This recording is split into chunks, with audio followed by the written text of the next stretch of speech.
तिलावत। बिस्मिल्लाहिर्रहमानिर्रहीम। इन्नल्लाह युहिब्बुल्लज़ीना युक़ातिलूना फ़ी सबीलिही सफ़्फ़न कअन्नहुम बुन्यानुम मरसूस। जो लोग अल्लाह की राह में ऐसे तौर पर सफ बांध कर लड़ते हैं कि गोया सीसा पिलाई हुई दीवार हैं। Indeed, Allah loves those who fight in His cause in a row, as though they are a single structure joined firmly. In the name of Allah, the most gracious, the most merciful.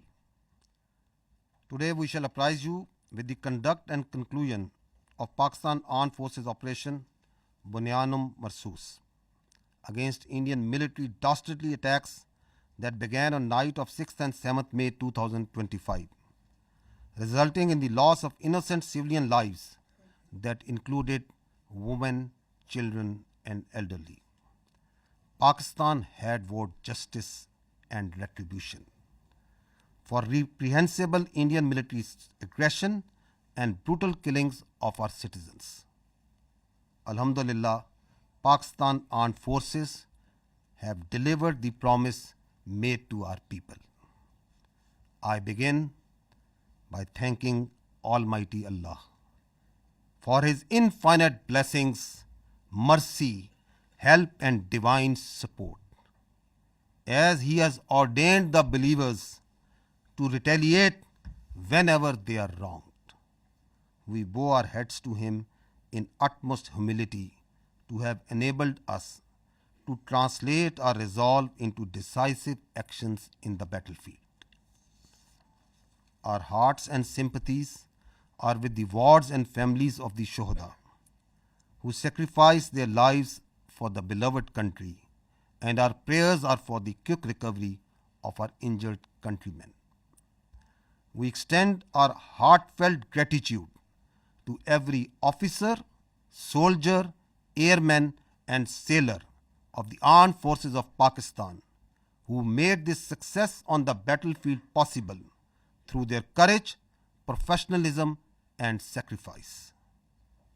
The Armed Forces of Pakistan express their profound appreciation and gratitude to the brave Pakistani nation whose moral strength, resolve and above all wholehearted support and prayers remained unwaveringly with us during these testing times, which became a force multiplier for the armed forces of Pakistan.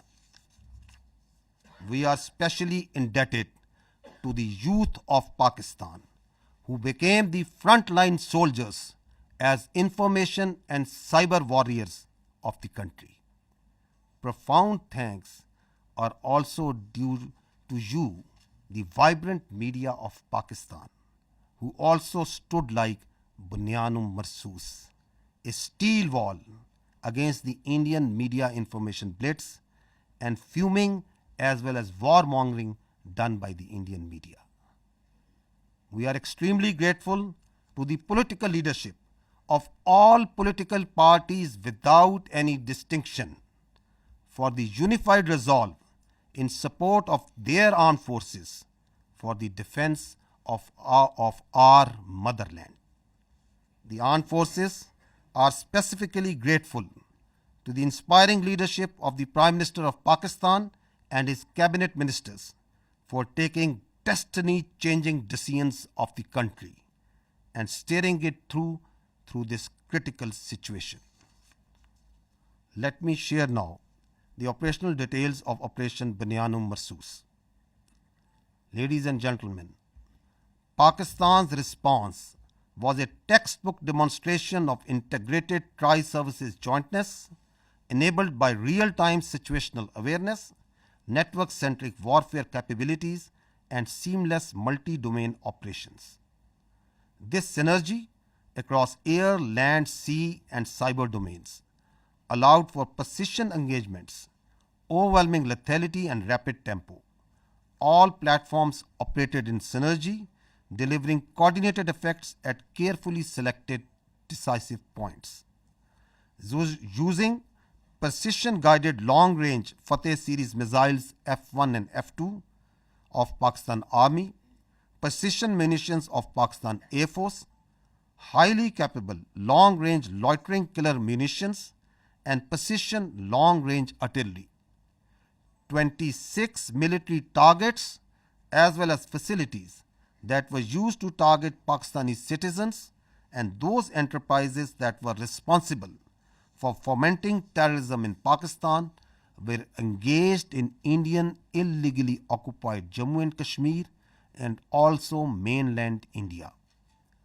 The targets included Air Force and aviation bases at Suratgarh, Sirsa, Bhuj, Nalia, Adampur, Bhatinda, Barnala, Halwara, Avantipura, Srinagar, Jammu, Udhampur, Mamoon, Ambala and Pathankot, which all sustained major damages. BrahMos storage facilities at Beas and Nagrota were also destroyed, which had fired missiles on Pakistan, killing innocent civilians, our flower-like children, our ladies and our elderly. S-400 battery system at Adampur and Bhuj was also attacked by our proud Pakistan Air Force. Military logistic and support sites which helped sustain this unlawful operation against innocent Pakistani civilians, like Field Supply Depot at Uri and Radar Station at Poonch, were also targeted. Military command headquarters, which helped plan the operational killing of our innocent citizens, especially the children, including 10th Brigade and 80 Brigade at KG Top and Nushaira, were also destroyed.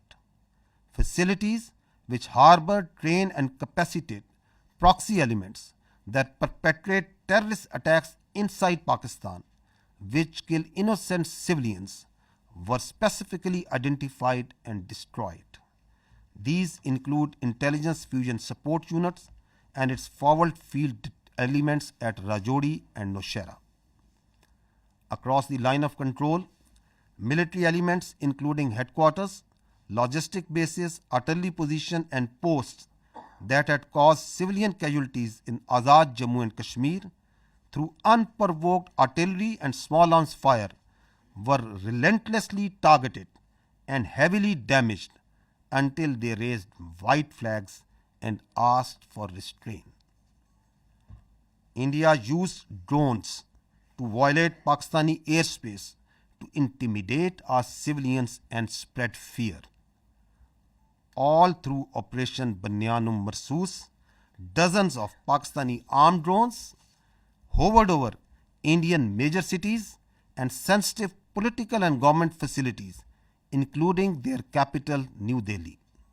And from Indian illegally occupied Jammu and Kashmir all the way up to Gujarat to manifest clearly our lethal long-range unmanned capability, to indicate the futility of the use of this domain in warfare. Pakistan Armed Forces also carried out comprehensive and effective cyber offensive to temporarily cripple and degrade critical infrastructure and services that were being used by Indian Armed Forces to sustain their operations. Let me tell you that Pakistan Armed Forces possess an adequate suite of very sophisticated niche military technologies, only some of which were used with restraint in this conflict, and there are many more such capabilities being kept as future surprises. Despite all this, let me say that compared to Indian relentless provocations, Pakistan's military response has been precise, proportionate, and still remarkably restrained. It was carefully calibrated to avoid civilian casualties and has exclusively targeted those entities and facilities which were directly involved in orchestrating and executing cold-blooded killings of Pakistani civilians and those carrying out terrorist attacks inside Pakistan.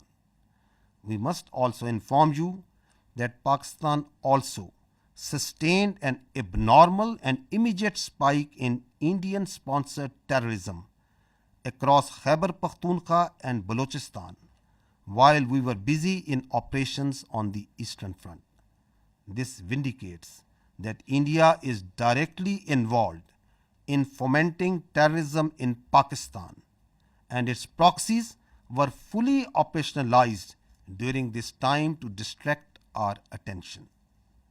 Pakistan armed forces are resilient, and simultaneously with the conduct of Operation Bunyanum Marsoos, we carried out most effective counter-terrorism operations in the western region without any pause. Operation Bunyanum Marsoos has been a great example of coming together of all elements of national power with overwhelming support of Pakistani public to effectively counter the threat to our national sovereignty and integrity and the threat to our great motherland. No one should have any doubt that whenever our sovereignty would be threatened and territorial integrity violated, the response would be comprehensive, retributive, and decisive. Pakistan Armed Forces thank and salute the Pakistani nation for its courage, resilience, and national fervor during this conflict. Let me finish with the Quranic verse from the Surah Anfal. وَيَمْكُرُونَ وَيَمْكِرُ اللَّهُ وَاللَّهُ خَيْرُ الْمَاكِرِينَ. They plan and Allah plans, and Allah is the best of planners. Pakistan Zindabad, Afaj Pakistan Paindabad. Now, ladies and gentlemen, I will read out this statement in Urdu for our citizens of Pakistan in general. बिस्मिल्लाहिर्रहमानिर्रहीम. आज मैं आपको पाकिस्तान की मुसल्लह अफवाज के operation बनियानुम मरसूस की कार्रवाई और इसके नताइज से आगाह करना चाहता हूँ, जो भारत की बुज़दिलाना फ़ौजी जहरियत के जवाब में किया गया. ये हमले 6 और 7 मई 2025 की दरमियानी शब शुरू हुए, जिनके नतीजे में मासूम शहरी, जिनमें ख़वातीन, बच्चे और बुज़ुर्ग शामिल थे, शहीद हुए. पाकिस्तान ने भारतीय जारियत और हमारे शहरियों के बेहमाना कत्ल पर इंसाफ और इंतकाम का वादा किया था.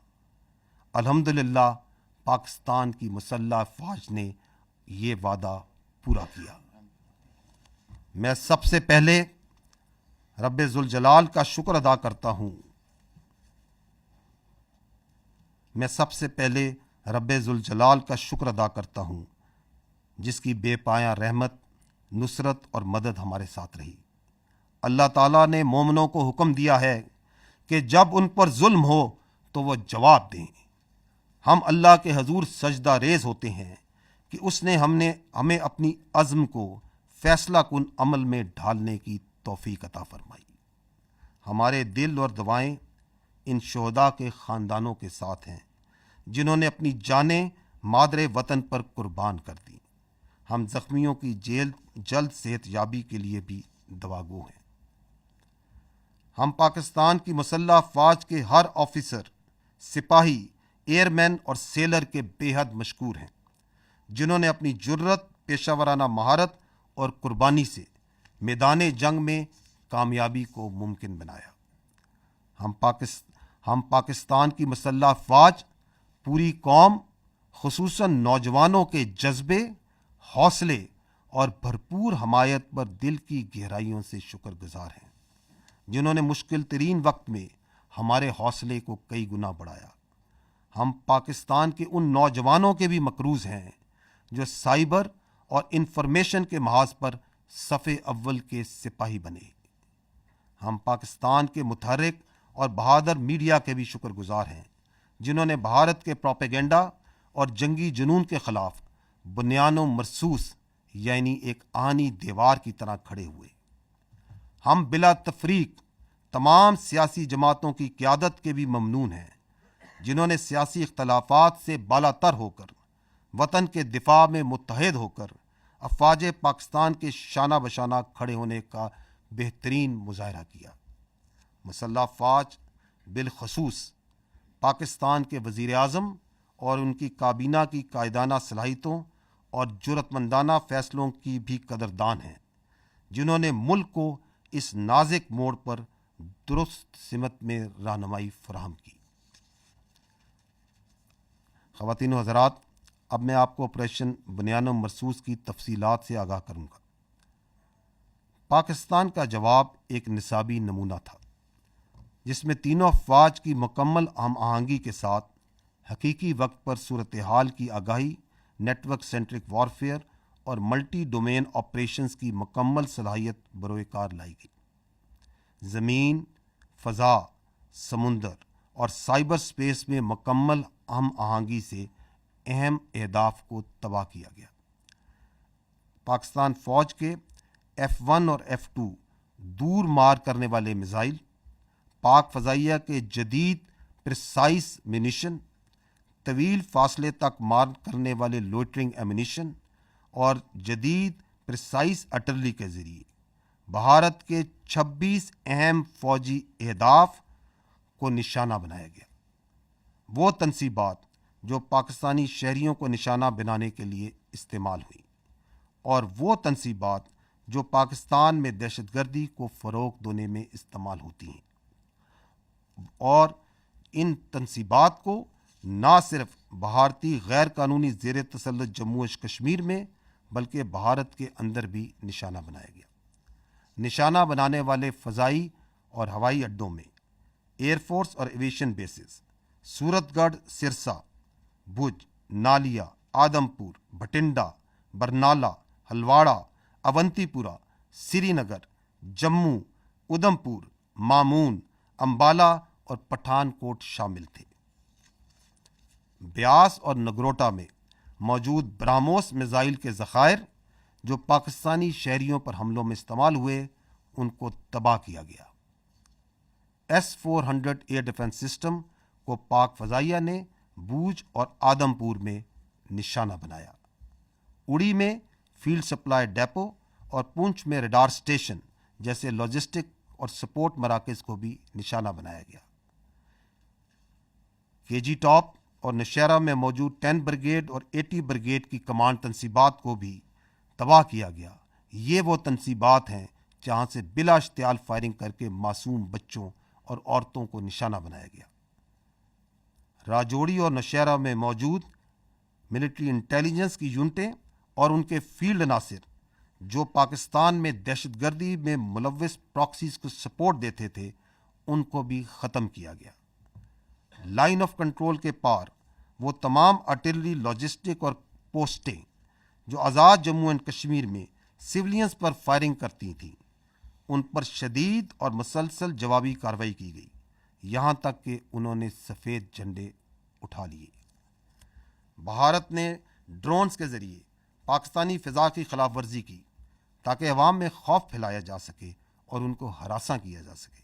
اس کے رد عمل میں آپریشن بنیان و مرصوص کے دوران پاکستان کی مسلح ڈرونز بھارت کے بڑے شہروں انکلوڈنگ دارالحکومت نیو دہلی اور illegally occupied Jammu and Kashmir سے لے کر گجرات تک مسلسل پرواز کرتے رہے، تاکہ پاکستان کی صلاحیت کا نہ صرف اظہار کیا جا سکے اور بلکہ یہ بتایا جا سکے کہ اس ڈرونز کے ڈومین کا موجودہ وارفیئر میں کوئی فائدہ نہیں۔ پاکستانی افواج نے بھرپور سائبر حملے بھی کیے، جن کے نتیجے میں ان بھارتی اہم مواصلاتی اور انفراسٹرکچر نظام کو مفلوج کیا گیا جو کہ بھارتی افواج کے استعمال کر رہی تھی۔ یہ یاد رہے کہ پاکستانی افواج کے پاس ایسی کئی جدید جنگی صلاحیتیں موجود ہیں جن کا کچھ کا استعمال اس تنازع میں محدود سطح پر کیا گیا، اور کئی صلاحیتیں آئندہ کے لیے محفوظ رکھی گئی ہیں۔ ان سب اقدامات کے باوجود میں واضح کرنا چاہتا ہوں کہ بھارت کی مسلسل اشتعال انگیزی کے مقابلے میں پاکستان کا رد عمل نہایت درست، متوازن اور محدود نوعیت کا رہا۔ ہر ہدف جو ہمارے معصوم شہریوں کے قتل یا پاکستان میں دہشت گردی میں براہ راست ملوث تھا، ان کو احتیاط سے نہ صرف منتخب کیا گیا بلکہ انشور کیا گیا کہ عام شہری متاثر نہ ہوں۔ ہم یہ بھی واضح کرنا چاہتے ہیں کہ جب مشرقی سرحد پر افواج پاکستان دفاع میں مصروف تھیں تو خیبر پختونخوا اور بلوچستان میں بھارتی سرپرستی میں دہشت گردی میں غیر معمولی اضافہ ہوا، جو اس بات کا دوبارہ ایک ناقابل تردید ثبوت ہے کہ بھارت پاکستان میں دہشت گردی کو اپنی پراکسیز کے ذریعے فروغ دے رہا ہے۔ تاہم افواج پاکستان نے مغربی محاذ پر بھی انسداد دہشت گردی آپریشنز کو بغیر کسی وقفے کے کامیابی سے جاری رکھا۔ خواتین و حضرات، آپریشن بنیان و مرصوص ایک ایسی شاندار مثال ہے جہاں قوم کی تمام طاقتیں متحد ہوئیں اور متحد ہو کر مادر وطن کے تحفظ کے لیے کھڑی ہو گئیں۔ کسی کو بھی کوئی شک نہیں ہونا چاہیے کہ جب کبھی ہماری خود مختاری یا سرحدوں کی خلاف ورزی کی گئی، ہمارا رد عمل جامع، جوابی اور فیصلہ کن ہوگا۔ افواج پاکستان پاکستانی قوم کو اس کے حوصلے، عزم اور حب الوطنی پر سلام پیش کرتی ہے۔ اور آخر میں سورہ انفال کی ان آیات پر ختم کرنا چاہوں گا، وَيَمْكُرُونَ وَيَمْكُرُ اللَّهُ وَاللَّهُ خَيْرُ الْمَاكِرِينَ۔ وہ تو اپنی تدبیریں کر رہے تھے اور اللہ اپنی تدبیر کر رہا تھا، اور وہ سب سے مستحکم تدبیر کرنے والا ہے۔ پاکستان زندہ باد، افواج پاکستان پائندہ باد۔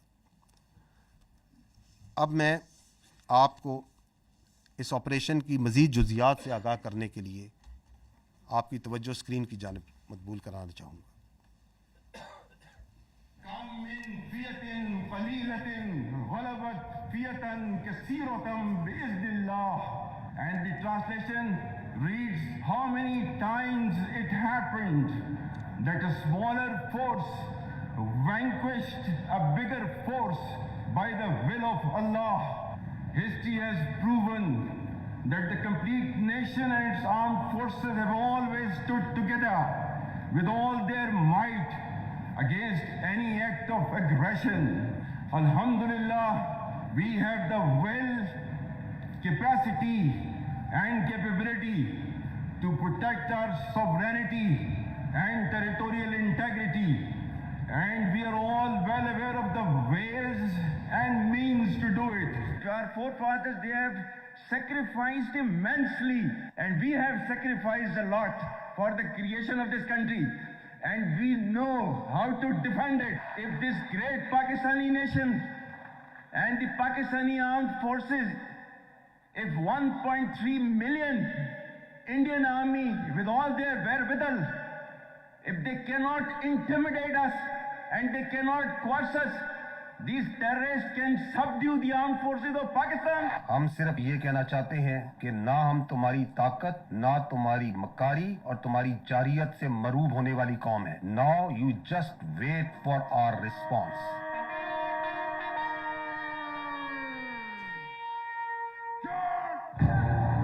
Bismillah ar-Rahman. Today on 10th May at the time of Fajr, we have given a strong punch to our enemy. Alhamdulillah. Nare Today is 10th May 2025 and this is a smashing response to a coward enemy and it will inshallah continue.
If you go to the next slide.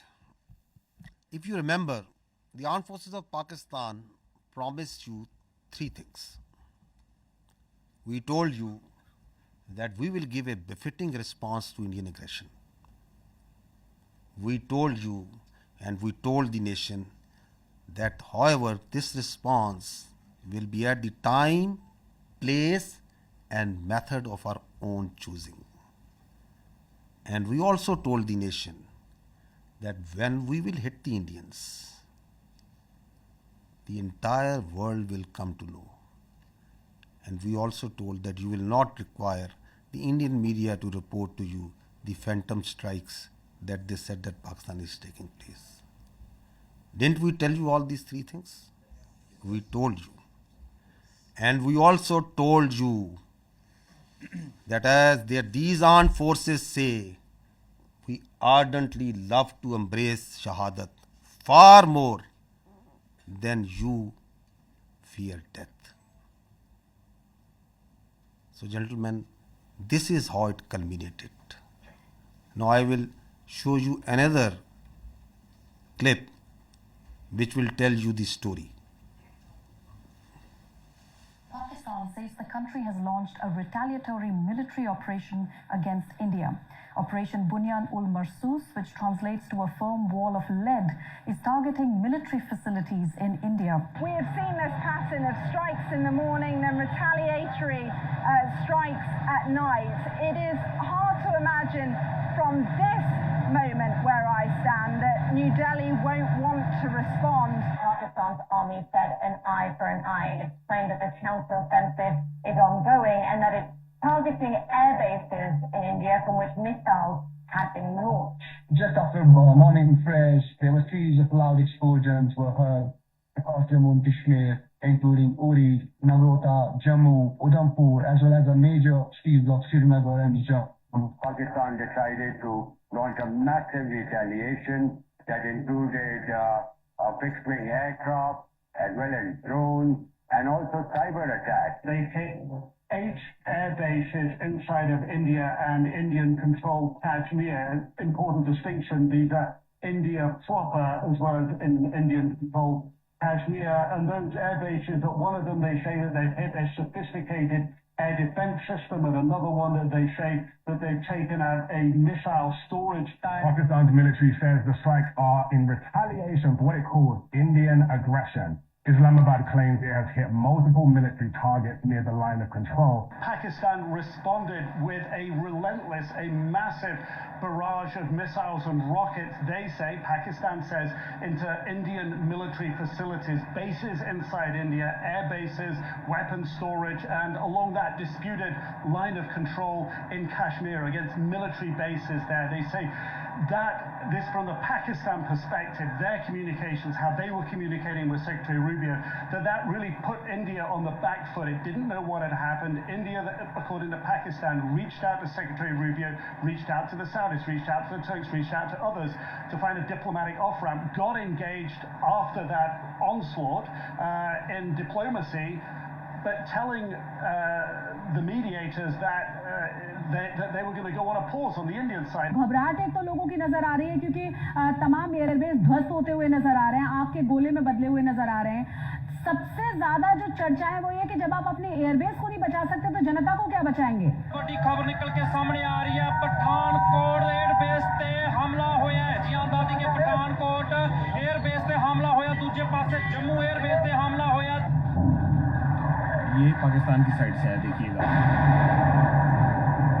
अब हमें आवाज़ से ही पता लग जाता है, जो सीटी बजाता हुआ तेजी से आता है और हमारे करीब जोरदार आवाज़ के साथ फटता है, वो पाकिस्तान की तरफ से फेंका गया, पुंछ पर फेंका गया। देखिए उन्होंने जो किया है, पठानकोट, पठान हमारा आगे जिसको हम कहें एडवांस एयरबेस है, बहुत है।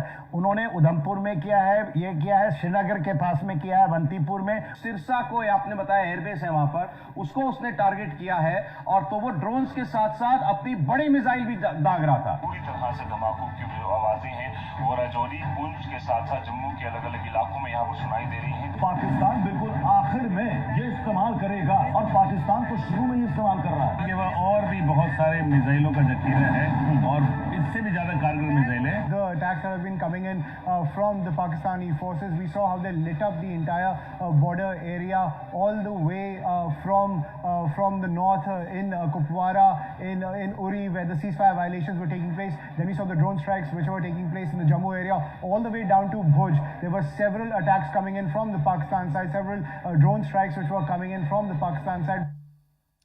So again remember and see that didn't the whole world hear and report? Because that's what we promised.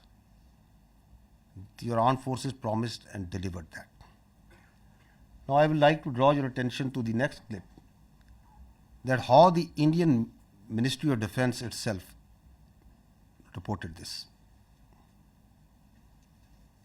Pakistan military continued civilian provocations, carrying out aggressive actions employing multiple threat vectors all along the western border.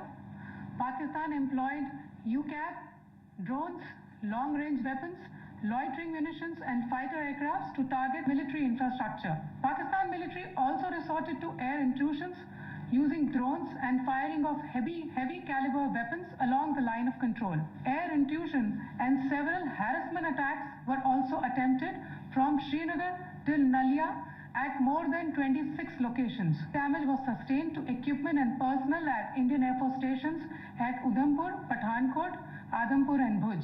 There were also several high-speed missile attacks noticed with heavy damages to other military stations in Kupwara, Baramulla, Poonch, Rajouri and Aknoor sectors continued.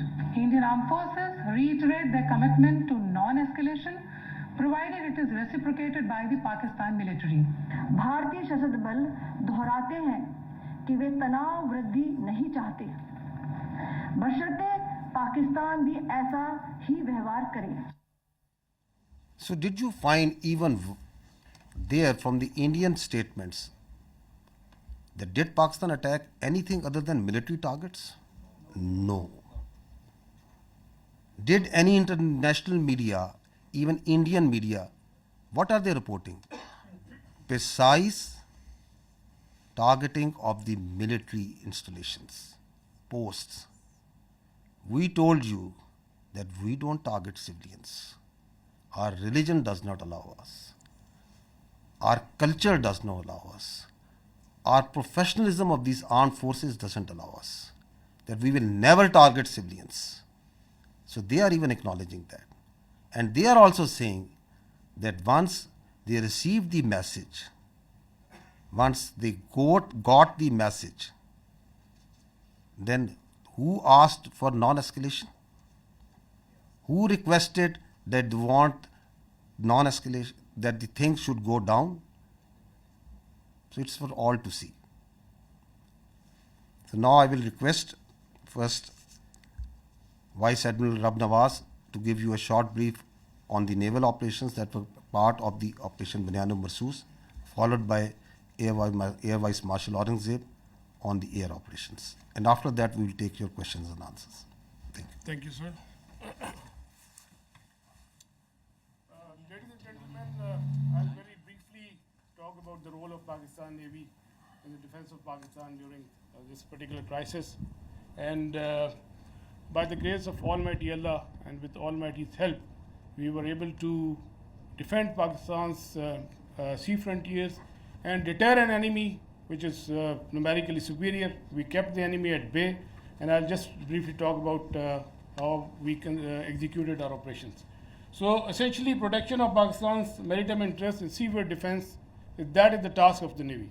And Alhamdulillah, with the help of Almighty Allah, we were able to do that. On any given day of the year, we maintain perpetual readiness. And what that means is that our ships and submarines, they are stocked up, all the military logistics are stocked up. And for us, the transition from peace to war is not only swift, it's almost invisible.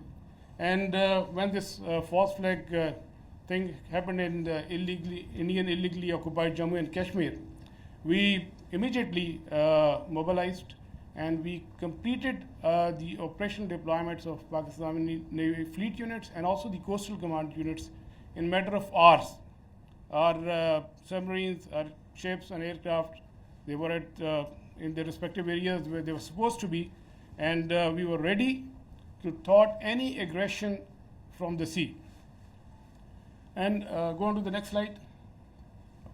Ladies and gentlemen, maritime domain awareness, that is essentially to know what is happening in your area of interest. That is critical for the naval operations. And I'll just briefly talk about that, because to generate any response, you need to be aware of the happening in your area of responsibility. And we were maintaining 24/7 vigil at sea. And okay. A couple of days back, there was a hype. You heard about INS Vikrant approaching Karachi, and I'll just briefly tell you that we were keeping a very close eye on the activities at sea. And this is essentially the Indian Navy surface disposition throughout these days. They had a couple of ships in this particular area. They were moving around in this area. Another ship off Salalah, which was operating over there. And this is the much talked about the Indian carrier. We were monitoring it right from the day one. On 30th of April, it was here. Then it moved up here. Subsequently, it moved up here. And on the night of 6th and 7th May, it was back, close to Ratnagiri, very close to Mumbai. And then on 9th May, it was here, essentially 400 nautical miles away from Pakistani coast. And again, then it retreated back close to Mumbai. So we were keeping a very close track on this particular carrier movement, and there was no cause of concern at any time. If the carrier comes closer to 400 nautical miles and even closer, that essentially simplifies our problem. So we were the Pakistan Navy Maritime Air Arm, in coordination with the strike component of Pakistan Air Force. They were cockpit ready to generate any kind of response at that time, at all times. And I was in constant communication with the Deputy Chief of Air Staff, Air Vice Marshal Aurangzeb, at all times, and we were just ready. If there is any aggression from the sea, we were there to respond effectively. And let me say another thing. That is, you know about the carriers, you have seen them in the movies, but as a professional military officer, I don't want to underestimate the enemy, but let's put the things in the right perspective. The INS Vikrant and the carrier, the Western carrier, there's a huge difference. This is an aircraft carrier which essentially sailed with 8 to 12 MiG-29s, which was barely essential to carry out its own air defense. The purpose of the carriers is power projection and to ensure air superiority in a given sea area. So with this, less said the better. This is simply not possible, and the Indian Navy exactly knew this, and that is precisely why on the 9th of 6th and 7th, when they carried out this cowardly attack on the civilians, they moved this carrier to the safety of their own coast, well away from Pakistan's strike capability, close to this Ratnagiri area. And again, on the night of 9th and 10th, it was moved very close to the Mumbai. It was essentially 17 to 20 nautical miles off Mumbai. But we were keeping a track.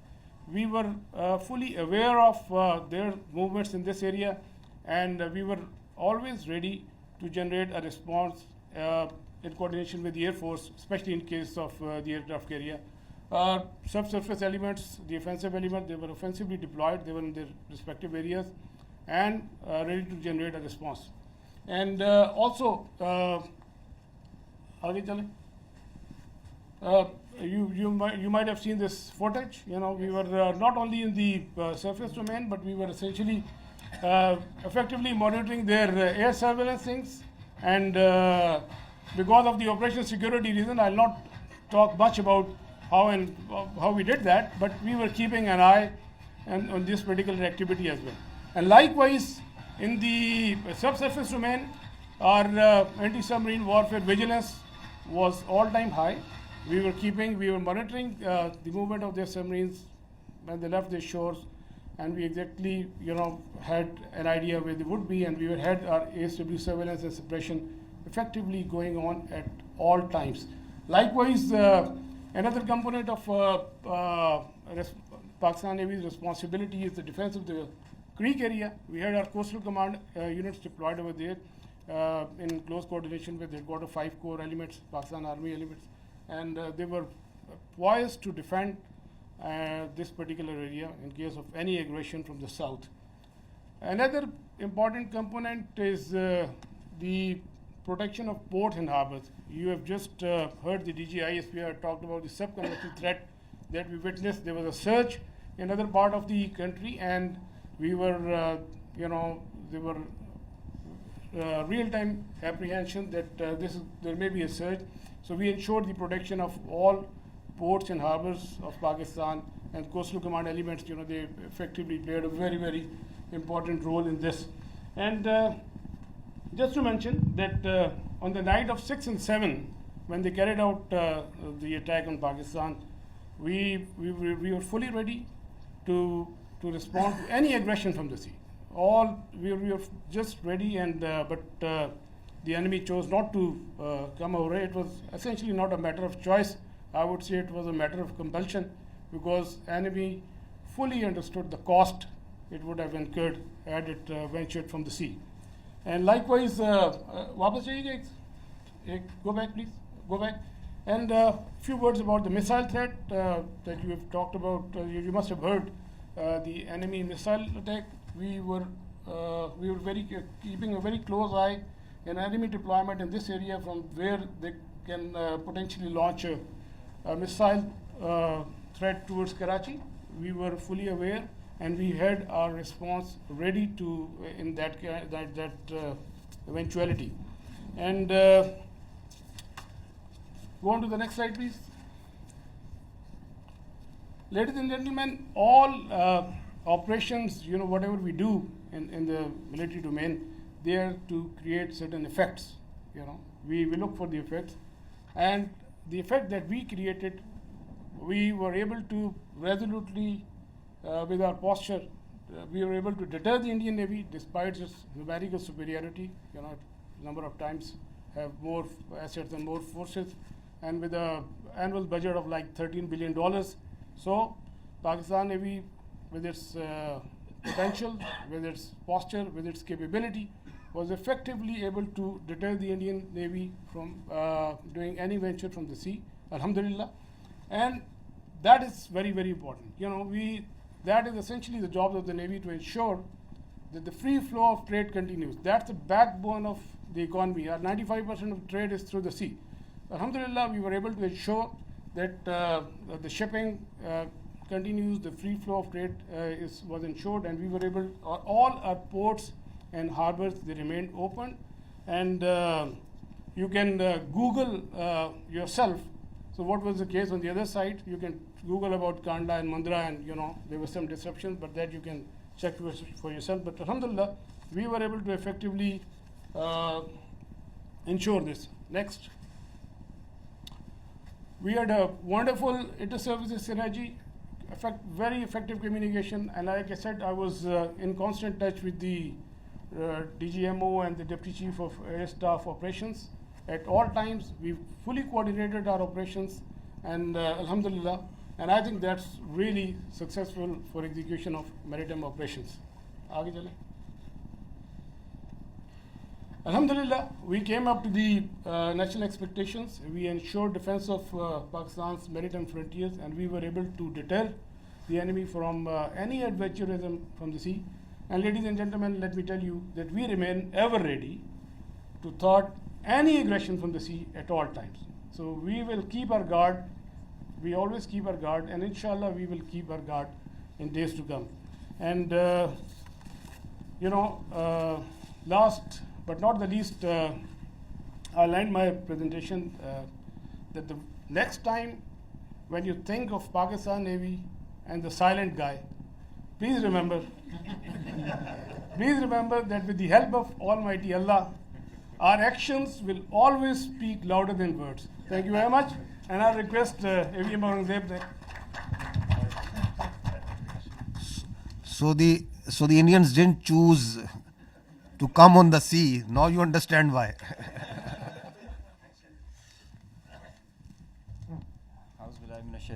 Bismillahir Rahmanir Rahim.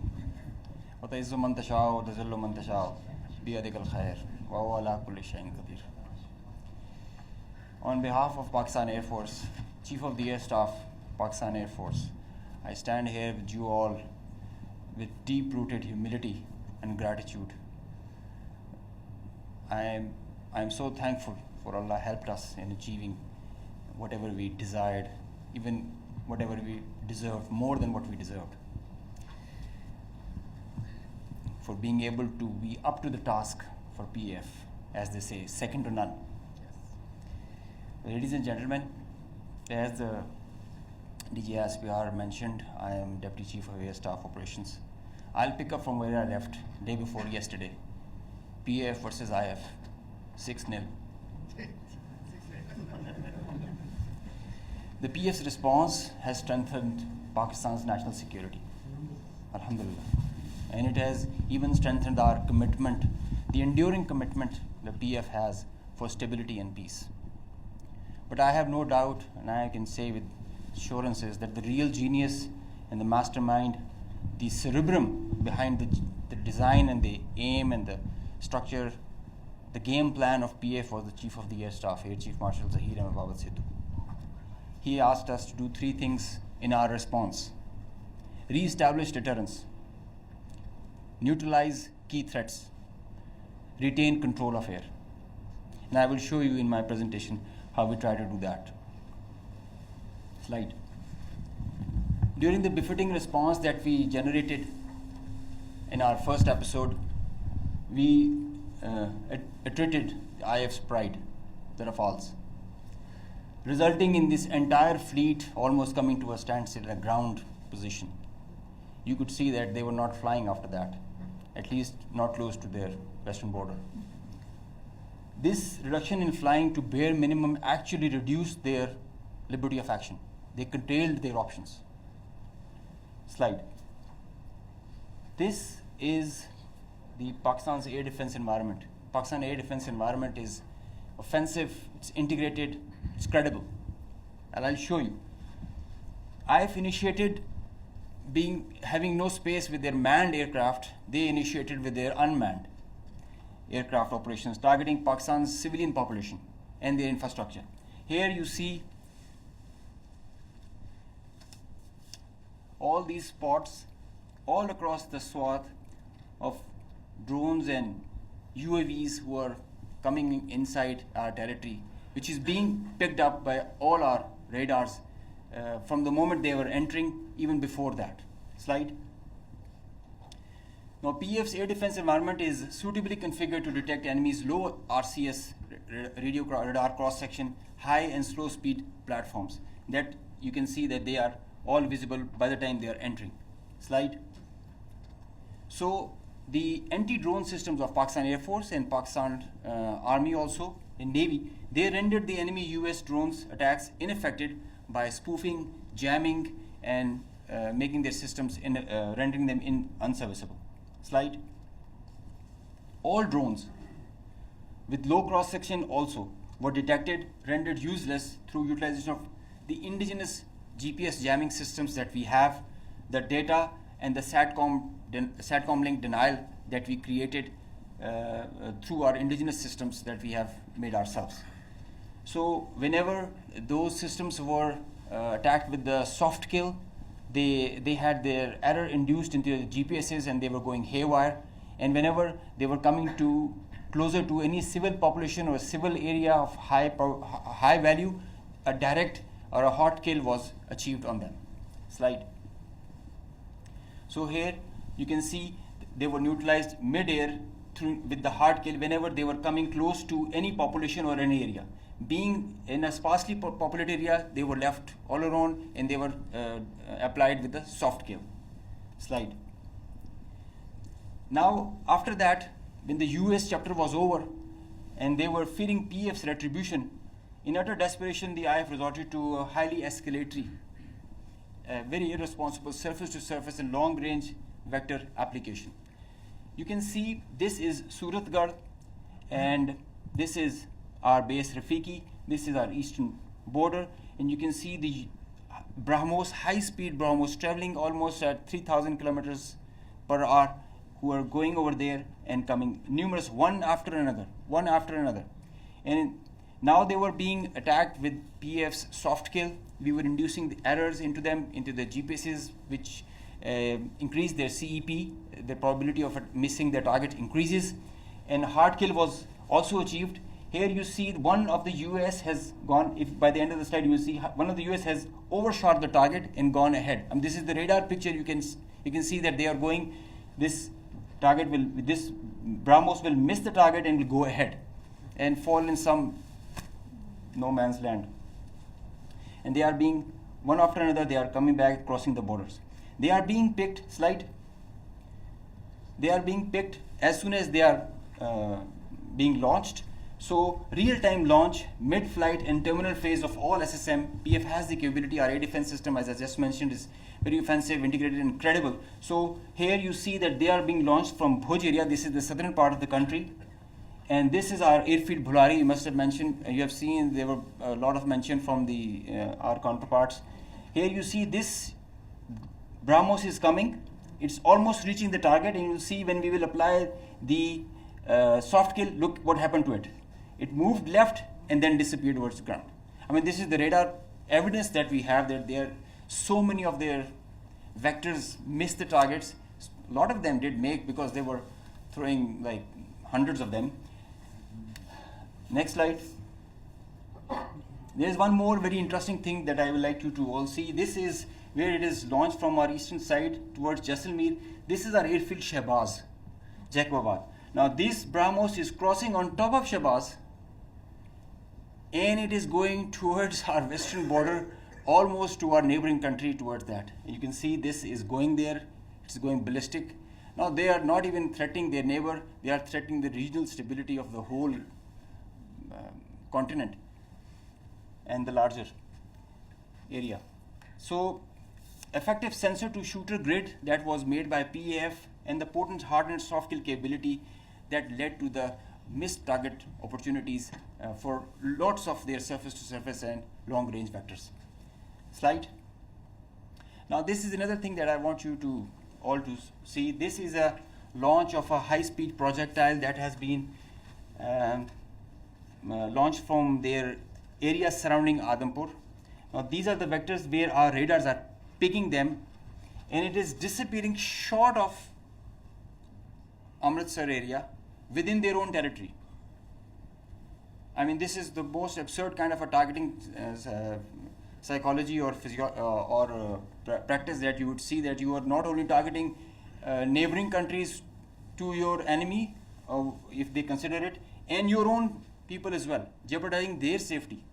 I mean, this is the high-speed project impacting within own territory, and we have other pictures for that also. This is the repeat occurrence that happened the other night also. Slide. Now the PF's response, I would like you all to pay attention to that, because this is kind of a dizzy slide, but I will go one by one so that it's all clear. PF's response, PF's effective spectrum warfare, which supplemented the kinetic ops that we envisaged to take. The integrated, seamless, synchronous utilization of EW, cyber, and space domains, coupled with the synergetic all-domain offensive response, which orchestrated following a very intricate targeting mech, the mechanism that we undertook to engage the targets, of swift, calibrated, effect-based approach to operations, which was undertaken across complete swath of the Indian Western Front. Now you have seen in the video montage that the whole border was exposed by PF and our armed forces. So starting from the north across LOC till Kandla, with targets including airfields, ammo dumps as far and as deep as Delhi. I mean, you can say something about Islamabad, which is a stone's throw distance, and Delhi, with, as the DG ISPR mentioned, some other cards up our sleeves with more ranges. The Barnala C2 Center, which is the heart of their IACCS, and other airfields, Nalia Bhuj and Kandla, as they mentioned, you can see, Google it also so that you can see the effects. PF's hypersonic missiles, unmanned force, standard weapons, and long-range vectors all were on the menu for the multi-domain operations that we undertook. So PF's utilization of niche and disruptive capabilities struck deep inside the enemy. And there were like hundreds of drones that were there. Hypersonic, engaged targets, deep, precise, lethal, destructive. Slide. Just go back. I will explain the slide that is coming ahead. So our aim was to achieve ascendancy in effects so that we manage the escalation. Throughout the conflict of whatever length it was, we had the escalation management at our side. So within a short span of time of couple of hours, we had really saturated our friendly neighborhood. Next slide. This much talked about S-400 threat. As I mentioned that we were giving special attention to the Rafales in the air, so we gave our remaining part of our attention to the S-400 on ground. Now identifying S-400, attacking them is a easier part than identifying it on ground because it is mobile, it's a high value thing, and you guard it. It's kind of a center of gravity. So we were tracking through our satellite imagery well before the hostilities, as we usually do. So we had pinpointed S-400. As you can see, we knew that this is parked. It's cheeseboard radar, and the other part of the radar, the other constituents of the whole S4 battery. Slide. These coordinates, go back. These coordinates were ortho-rectified by our space department, so that you have a very precise engagement. Whenever you are throwing and employing long-range vectors, you really need very precise coordinates so that you don't miss. So S-400 was at Adampur was targeted like that. Next. As I mentioned, some niche technologies and capabilities were employed. So our loiter munition and killer drone strike at PF. At Udhampur, you can see this was their complex and command and control, magnified before and after. It's not there. Now these kind of pictures, loads of pictures are there for targets. So I need not to show them. They were saying it themselves, as you saw on the montage. So PF's response remained very effective, very potent, and very effect-based. Slide. Time and place of own choosing, displaying bold, aggressive, and unwavering resolve of military leadership. Now I must take a moment to mention what kind of a pressure you have when this kind of a conflict arises, and I must appreciate the leadership, both the Chief of the Army Staff and Chief of the Air Staff, both. They were both very resolute and very clear in giving instructions to all of us who are the players towards the Navy, Army, and the Air Force. And that is perhaps the reason we were so sure about it, what we have to do. In speed and direction, sometimes you have to prioritize direction more than the speed. So we had the correct directions to follow. Slide. With unprecedented reach, precision, lethality, while avoiding collateral, as we have seen in the video montage. PF hit maximum number of IF airfields in a single operational package since 1971, because they crossed the international border since that, so we had to do that. Slide. While re-establishing deterrence, Pakistan negated the setting of a new normal under the hegemonistic design of a supremacist regime through swift and effective response. Slide.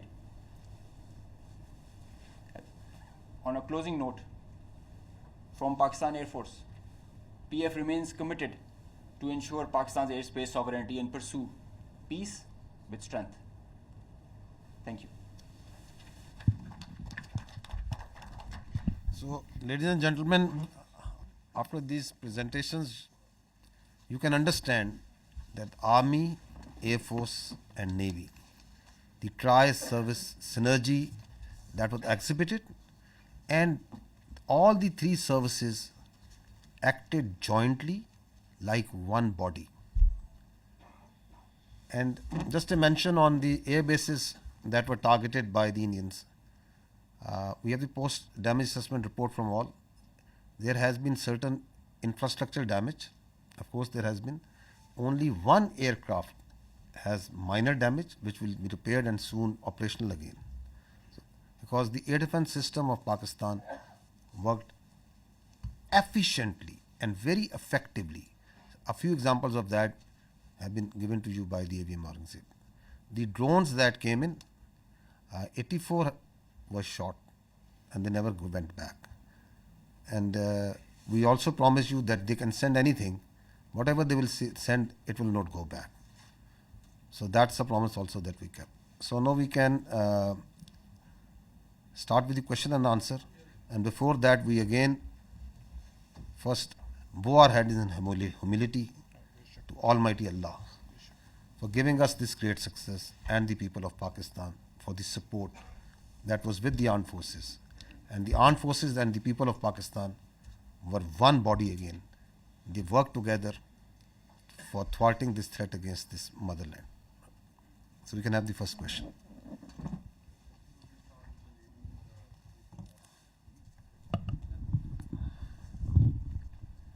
Thank you very much, sir. Thank you very much, sir. This is Sumaira Khan from Sama Television. And first of all, let me convey the pulse of the nation as well. They cannot reach you in person, every one of them, but the heart of felicitation is indeed with you from the masses of Pakistan, specifically youth, you mentioned very rightly. My question is, in that whole span of escalation, the Indian government had been issuing extremely provocative statements regarding initiation of war, and not just the government, but unfortunately their media was also, to me it seemed very war frenzy. And but in that whole time, in the meanwhile, I saw Pakistani side and I saw you very defensively responding to all the hegemony and Indian aggression. So I just wanted to know that it was part of your strategy. What was that? Or you never wanted that escalation to rise to all those levels? And a quick comment from Aurangzeb as well, that the multi-domain, how would you elaborate it? How did you incur it in the PF strategy to kill the Indian side in the battlefield? Thank you. So as far as question to the escalation is concerned, let me say it. The reality is that in a conflict which is between two rival nuclear powers, such a conflict is actually an absurdity, and it is inconceivable and sheer stupidity. Why? Because that conflict can lead, in the case of Indo-Pakistan, India-Pakistan, can lead to the peril of more than 1.6 billion people. So, in reality, there is no space for war between India and Pakistan. And if anyone wants to carve out this space for war, he is actually carving out space for mutual annihilation. So that is why you saw that in this conflict, Pakistan acted in a very mature manner. And through conventional forces, we maintained escalation control. Through conventional forces, we gave them a two-notch up response, while also ensuring that these forces, the Pakistan Army and the other forces that were employed on the Western Front, on the counter-terrorism operations, no pull is also exerted on them. Thank you.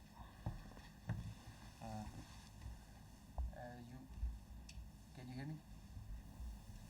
You You just asked regarding the multi-domain operations. It's a very good question because this is the buzzword nowadays, but it's not actually something in air. It's a actual real milestone for PEF. The warfare has changed drastically, and so has everything that is associated with it. It's not the erstwhile concept where you can just get the number of aircraft in air and see. It's called a new AMSO, the electromagnetic spectrum operations. It's a whole new environment that is there. And everything that is regarding Air Force and in the air, it's concerning the electromagnetic spectrum. Now, air supremacy has to be preceded by a spectrum supremacy. And if you control the spectrum, you control the conflict. So Pakistan Air Force, and especially this is a thing that is pursued so vigorously by Chief of the Air Staff, that we have to have that spectrum warfare capability. And you saw how we manifested it. It is a combination of EW, space, cyber, air, land, and sea, command, control, communication, infrastructure, information. All these things, they are in the wider spectrum of electromagnetic operations. And that is how you create an environment. You create a EW web that you manifest in the whole operations. It has to be choreographed at each step, and when to administer what. And it has to be preconceived. I mean, you can't do it randomly, and you cannot just do it on your whims. So you have to understand the whole idea and whole architecture. It might get pretty technical, but multi-domain operations is the need of the day, and all those air forces who kind of relegate it, they end up in the wrong side of the barrel. So Pakistan Air Force prioritizes it. We have our own Spectrum Warfare Operations Center, which is controlling the even in a small battle or an engagement to a larger campaign. Because now all the players who are there, all aircraft, they have so much of sensors and there's so much of fusion going on, the data links, the software defined radars, they're all thriving on the electromagnetic spectrum or being challenged by it. So each player is taking a campaign level decision, the kind of information he is having. And if he doesn't get that information, he is redundant. So electromagnetic warfare is the need of the hour, and multi-domain operations is what carries you, propels you to perform and achieve the mission success with mission survivability, denying the same to the enemy. Thank you. My name is Kiran. I'm from the Khorasan Diary. Sir, I have two questions on what basically I need confirmation. Is that one, when President Trump tweeted about the ceasefire, they said that Pakistan and India can talk in a third country. और अभी जो शाम में Indian authorities की meeting press conference हुई है, they said that the DGMOs spoke, in which Pakistani DGMO asked for ceasefire first, and tomorrow there is a call already planned at 1200. Meanwhile, the IAF said that their operation is still continued. So what is Pakistan's strategy tomorrow when the two DGMOs are going to talk?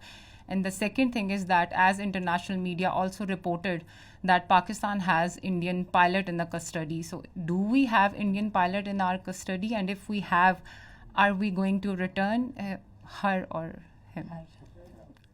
So I can confirm you very clearly, we don't have any pilot in custody.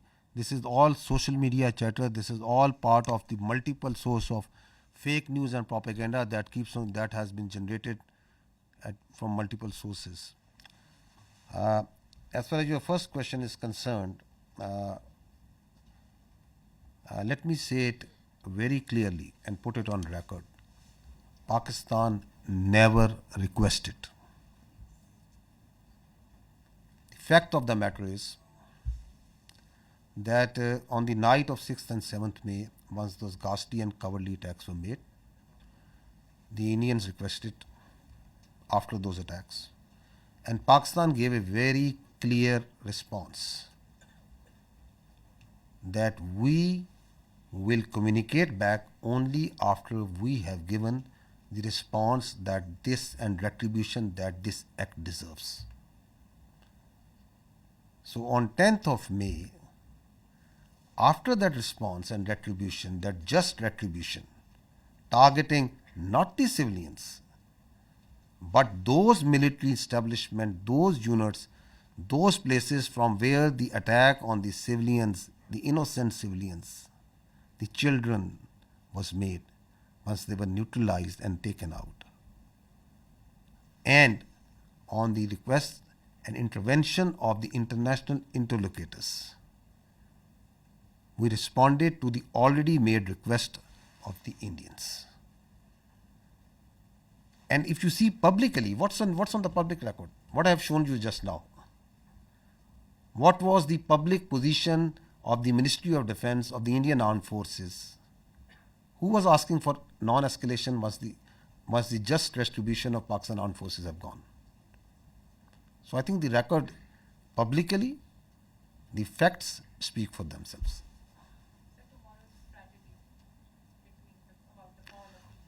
You want me to make public that what strategy are we going to adopt?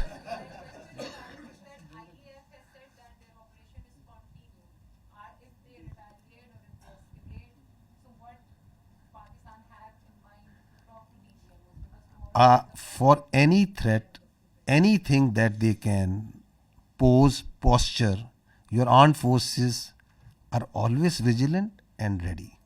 We have proved it on ground multiple times. We can prove it. So, and we don't respond. And we are not here for a response that what they said. And so it's not that what they said that I have to say.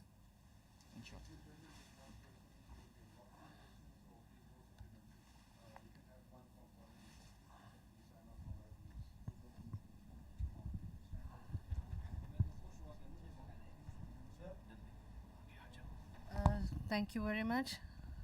Okay, I'll come to you after that. Thank you very much. Saima Shabir from Arab News. Sir, my question is related to tomorrow's meeting by DGMOs. Pakistan has declared the suspension of Indus Water Treaty as an act of war. So if tomorrow on the agenda this Indus Water Treaty suspension is on the table and India does not call it off, I mean, it does not regulate it again, and it is suspended till the time. So what would be the strategy by Pakistan Army, because Pakistan has called it an act of war? So the position of the government of Pakistan on the Indus Water Treaty is absolutely clear, and no further comment is needed on that.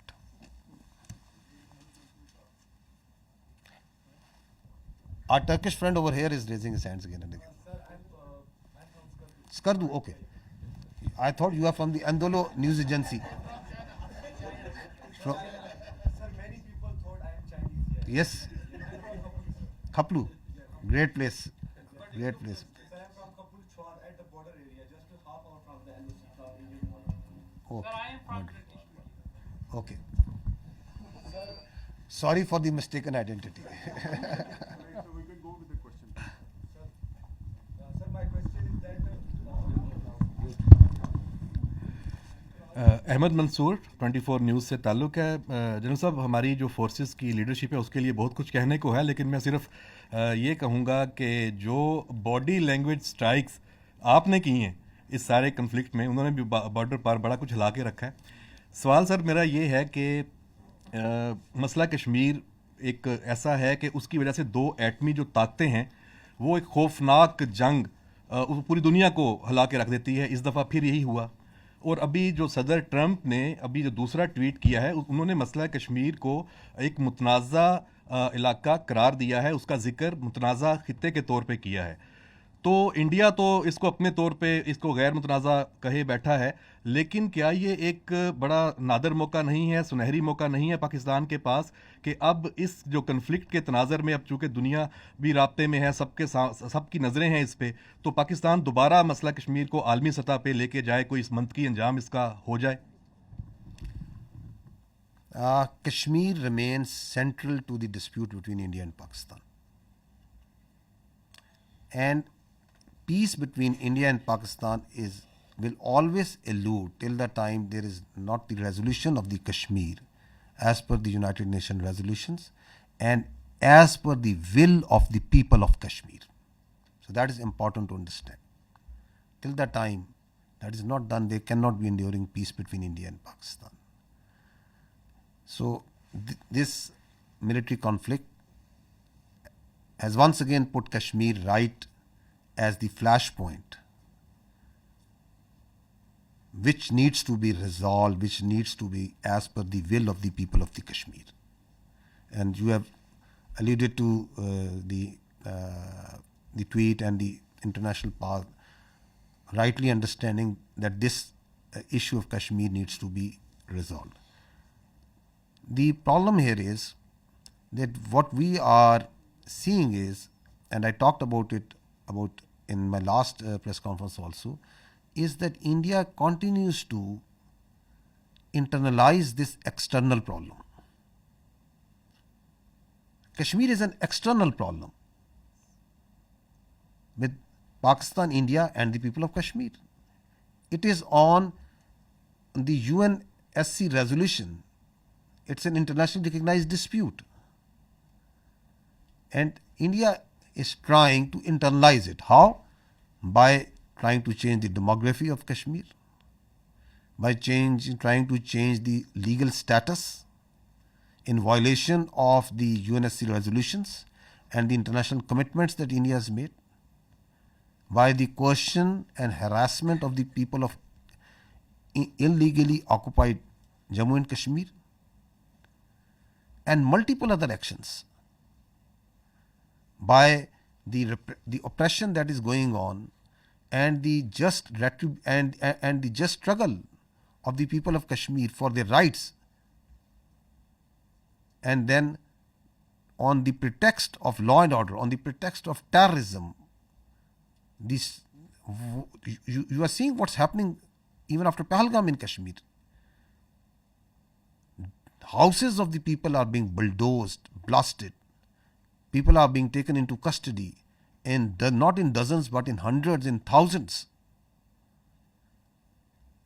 You have got so much security forces, so many intelligence people, so much state power put in that very small place. The rights of the people, the plight of the women, the plight of the children. So it's an international issue. Talk it out, find a solution which satisfies the will of the people. So that is what needs to be done as far as Kashmir is concerned.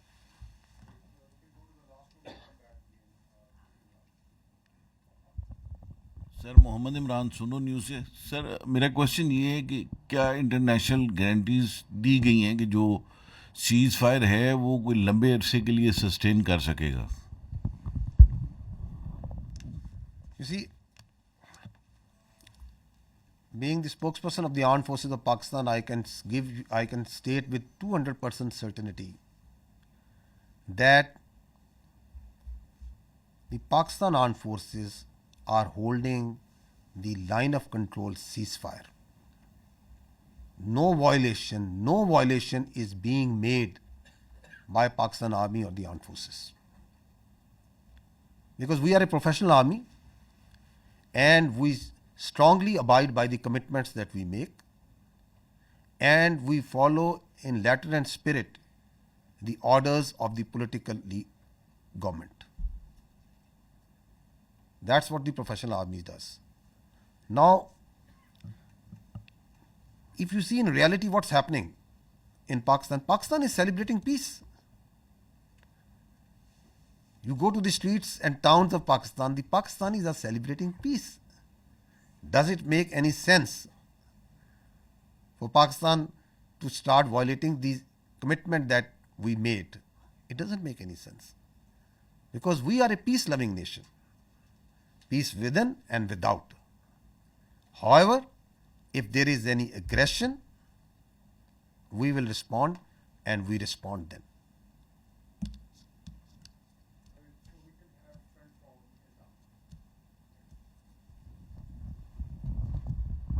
So thank you so much. My name is Riza. I'm from Iranian State News Agency. If you allow me, I have a question from the Honorable Vice Admiral Thank you. So we have seen the activities of the Navy before the escalation and the readiness. As the Indian Navy P-81 was being closely tracked and even seen on media, why Pakistan Navy decided not to shoot it down? And you refer to the limitation facing by the Indian aircraft carrier. Keeping in view the limitation of the Indian aircraft carrier, can you please explain us why India have not brought its carrier to, for so-called possible attack? Thank you very much. Thank you very much for the question. Okay. First of all, like I told you that the war is not fought in isolation by a single service. So, whatever we do, it's a very well coordinated effort. So, all actions are calibrated amongst the three armed forces at what time, what is to be done. So, at that time, when that was the video of 4th and 5th of May, we just demonstrated that we were keeping a very close vigilance. And I've mentioned our, the very effective coordination and collaboration with Pakistan Air Force. So I'll not go into those details because of the operational security reasons. But essentially, that was simply to send across a message that if we can track, so we can go to the next level, but that is based on the national decision-making. Like that's not an isolated. The Navy will always act in sync with the all three services, and that would be a national security decision-making thing. So when the time will come for that to happen, so inshallah we will respond in that fashion.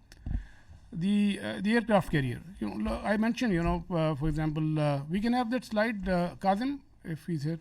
So this is the aircraft carrier which is having 8 to 12 MiG 29s, which is barely enough to carry out its own air defense. And aircraft carriers, if the Western air carrier, if you talk of the Ford class aircraft carriers, they carry like 75 plus aircraft. And the purpose is to project the power and to have the air superiority in a theater of war. Yeah. So, and that is how they influence operations from sea to land. So, here in case of INS Vikrant, the aircraft that it was carrying, they were barely enough to protect, to carry out its own air defense. And, the question of projecting power ashore or to maintaining an air superiority in a conflict theater, that's simply not possible. We know that, the Indian Navy understands that, and that is why it was more of a psychological, trying to create a deception or a psychological effect, and we fully understood that. And like I said, we were always ready. Had there been any aggression, we, in close coordination with Pakistan Air Force, we were always ready. They were cockpit ready to generate a response. We have a mechanism worked out with the Pakistan Naval Aviation assets and Pakistan Air Force assets. So the response was always ready. And this is simply, let me say it politely. I did mention that as a professional military officer, I don't want to underestimate the enemy. But let me tell you candidly that INS Vikrant, with its present capability, it's effective essentially in the IO domain, and which essentially you saw that article in the Telegraph and that hype about. So essentially, its effectiveness is restricted to the IO domain, and had it not been the case, it would have projected the power ashore and it would have created some effect. So they understand the limitation, and we also understand that. Thank you very much.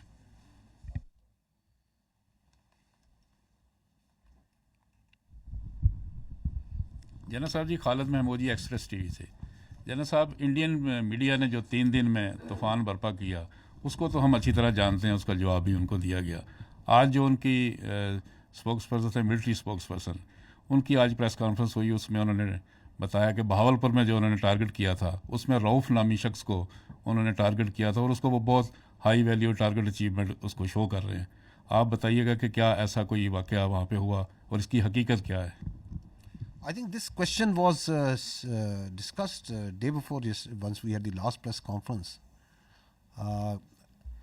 And because this was discussed in this point was made by this, so we have pulled out the same video clip. So I'll just see that first so that you can see what the fact of the matter is. If you can, if we can run that clip, because the reality is for everyone to clear, is obviously for everyone to see. So you see, yes, this one. If you just stop here. So this is the Indian High Commissioner in UK who is showing on international media picture of a person leading the prayers. You can see that. Now he is saying that this man is brother of an alleged person who is in incarceration, and that this man is the brother of that terrorist, the alleged terrorist that they say. Now run this. If you can run this clip. This person here is a sanctioned terrorist under the American sanctions regime. His name is Hafiz Abdul Rauf. So he's saying, stop here. So he's saying he is Hafiz Abdul Rauf, who is a sanctioned terrorist, and this terrorist is leading this prayer. So he is a High Commissioner of the Indian government. No, go ahead. That you're mentioning. Look who's behind it. Pakistani military. Look at the coffins there. They have the Pakistani national flag. Masood Azhar's brother has been killed in Operation Sindoor. That's Maulana. Now stop here. Rauf Azhar. Masood Azhar. Kindly, please. So what he's saying now, their media is saying that no, this person has died. So at the same time, he is dead for them. At the same time, he is alive for them, to whom to believe. So what we did was, we tried to reach out this man, because there was a person who was leading the prayers. Now we'll show you that man. Brother Abdul Rauf Azhar killed in Operation Sindoor. Your own Pakistani military has said that Masood Azhar's family has been killed. I'm quoting the Pakistani military. Now stop here. No, please stop here. Kindly, please. No, the misinformation that is being spewed from the Indian side is being also picked up by international media, because they push it out so aggressively and so much that a very a journalist of an international media is saying, believing that the brother of the story, because that story has been told, has been given to her by a very top-ranking official. And she's saying that the military officials of Pakistan have said that. Where is that record? At what time ISPR, myself, anybody has said and made any comment about him? Now he is this man. His name is Hafiz Abdul Rauf, who is actually leading the prayers. And listen to him what he's saying.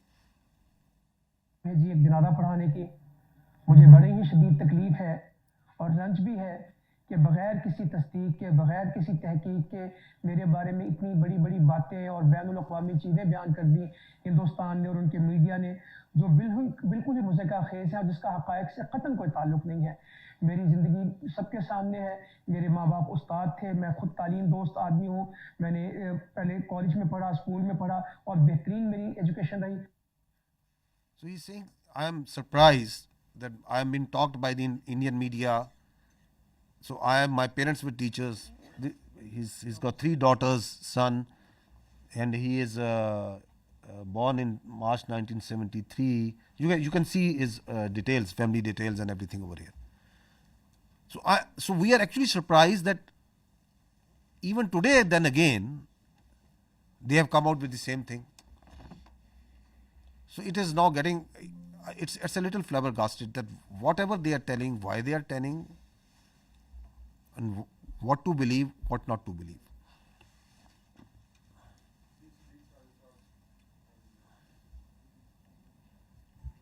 Sadiq सारा जी एक news से रब नवाज साहब आपसे सवाल है कि अभी थोड़ी देर पहले INS विक्रांत के हवाले से बात हुई कि इंडियन सोशल मीडिया जो था और उनका अपना मीडिया बहुत ज़्यादा हाइप क्रिएट कर रहा था, और फिर उसके बाद टेलीग्राफ की एक स्टोरी आई, फिर कराची की बंदरगाह کے حوالے سے کہ اس کے اوپر اٹیک ہونے والا ہے. پھر آپ دیکھتے ہیں کہ انڈین نیوی جو ہے وہ ہم سے 3 گنا وہ بڑی ہے.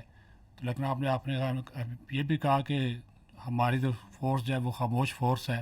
تو کیا یہ جو خاموشی تھی کسی طوفان کا پیش خیمہ تھی جس کی وجہ سے وہ اٹیک نہیں کر سکے؟ کیونکہ ادھر تو لڑائی ہو رہی تھی اب آرمی کی بھی اور فضائیہ کی بھی. جی بہت شکریہ. وہ انڈین میڈیا نے تو آپ نے دیکھ لیا تھا کہ وہ کراچی پہ وہ اور باقی بھی لاہور کی بندرگاہ پہ بھی قبضہ کر لیا تھا جو آپ نے دیکھا اس پہ. تو وہ تو let's keep that aside. So again میں نے کہا نا کہ یہ بھی جو ٹیلی گراف کی بھی جو ساری یہ انفارمیشن آپریشنز ہیں اور جو میں نے آپ کی کیپیبلٹی بتا the end Indian navy also understands کہ اس کی کیا کیپیبلٹی ہے. اور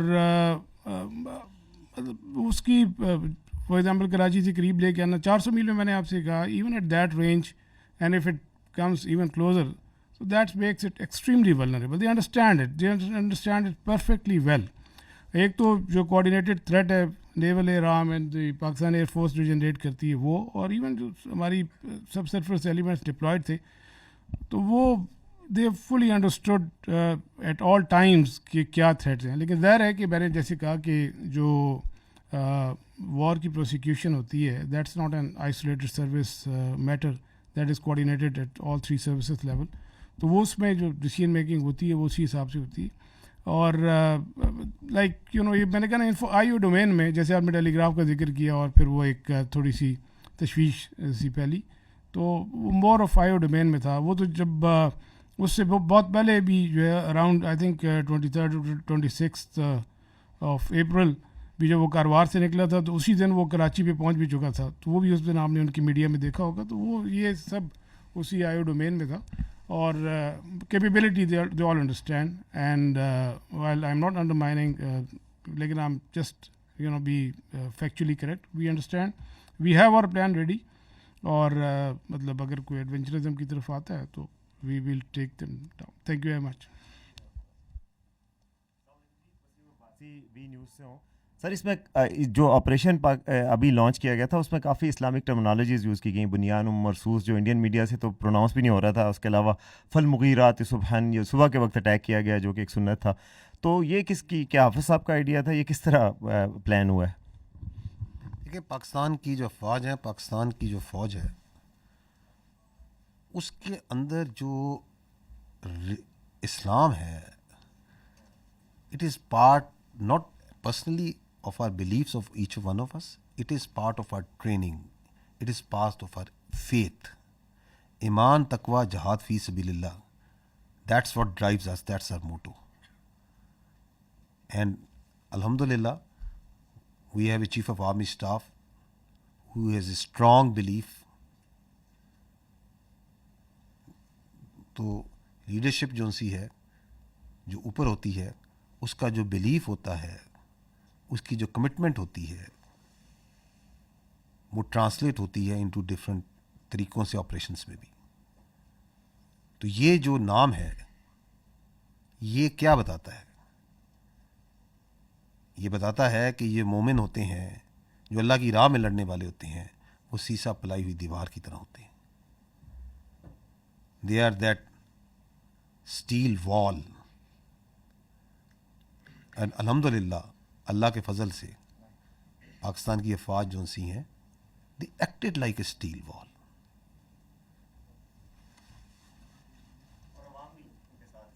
جی بغیر کسی شک کے میں نے اس لیے شروع میں کہا کہ سب سے پہلے ہم اللہ سبحانہ و تعالیٰ کے آگے سجدہ کرتے ہیں شکر کرتے ہیں. پھر ہم پاکستان کے عوام کا پاکستان کے یوتھ کا پاکستان کے میڈیا کا پاکستان کے سیاستدانوں کا تمام پولیٹیکل پارٹیز کا اس وقت جو ہماری پولیٹیکل لیڈرشپ ہے ان کی حوصلہ مندی کا یہ جو آپ نے رسپانس دیکھا ہے it is the all elements of national power. How quickly they came, how quickly they gel together and they were all that steel وال.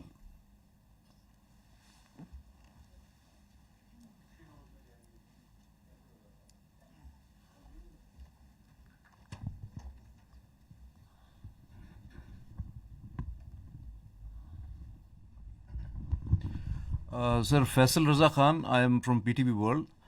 My first question is related to Pakistan Air Force. Beside the congratulations, you have got 6-0. Definitely. So my question, you were talking about spectrum supremacy. And this question is related to the cyber warfare and the space warfare that Pakistan Air Force successfully, whether it was the jamming or taken over of the satellite, and what was the nature of that satellite, whether that was the military one, because whole of the command and control system of the adversary, they always utilize those satellites for any action. That's one. And with the silent guy of Pakistan Navy, Vice Admiral Rab Nawaz Sahab. Sir, in Pulwama, we have seen on 4th of March 2019 when Pakistan Navy successfully detected the Indian nuclear capable submarine. And in Navy terminology, we always say detection means destruction. So beside P8I Poseidon, whether you have taken over any sort of a signature of the Indian submarines, because in submarine warfare, most of the times naval assets, number one is the submarine that always go off the harbor and get into the enemy territory. So have ever you have got any sort of a signature in any sort of your asset, from any sort of your asset, any signature of the adversary? Thank you, sir. Sir, please. Thank you very much. Thank you very much for your question. And you're right that we did make a mention of that detection on 4th of March in 2019 after the Pulwama incident, when we detected one of the submarines south of Pasni at that time. I will, because of the operation security reason, not like to comment on that, but let me tell you this thing, that we had a very effective anti-submarine warfare surveillance during this time. We exactly knew when the submarines left the harbor and where they were likely to be deployed. And we also had a very effective deterrence operations in play, which I think they were successful in keeping these submarines at bay. So beyond that, I will not like to comment on any further. Thank you very much. Regarding spectrum supremacy, जैसे कि I mentioned, it's a critical component, a very vital component, cardinal for the electromagnetic spectrum, and that we have cyber and space. They come hand in hand with EW. With the satellite, the satellite that was jammed was a military satellite used by them. The downlink is scuttled. It leads to decision paralysis if done on a continued level. There is no communication where beyond line of sight platforms are acting, so they kind of get redundant. Whenever any payload is within line of sight, it is working on certain other principles. When it is going beyond, it goes on SATCOM, and the SATCOM is denied, so its effectiveness is reduced to almost nil. And so is cyber, where the services are denied, the nodes, the C2 structure that are working over there in the whole architecture. So it's a kind of a paralysis that takes place whereby cyber and space, they go hand in hand, and that is how you carry out the spectrum supremacy.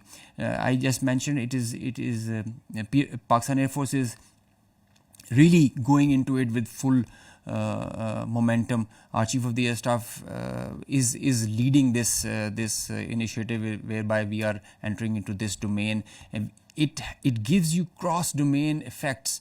When one side is applied and multiple levels, you get the outcome, the providence and the dividends. So this is the new warfare. This is the new thing that is there. As soon as the things are getting digital, wireless, we are relying on electromagnetic spectrum more and more, and so this becomes imperative that we have control over the spectrum. I just mentioned control of air is preceded by control of spectrum now. Through spectrum and EW, we were able to see beyond our radars, and we had, as I mentioned, I showed you, we had correct, precise IDs of the projectiles and the platforms that were taking off, and thereby we could react in time and respond in the way as you just saw.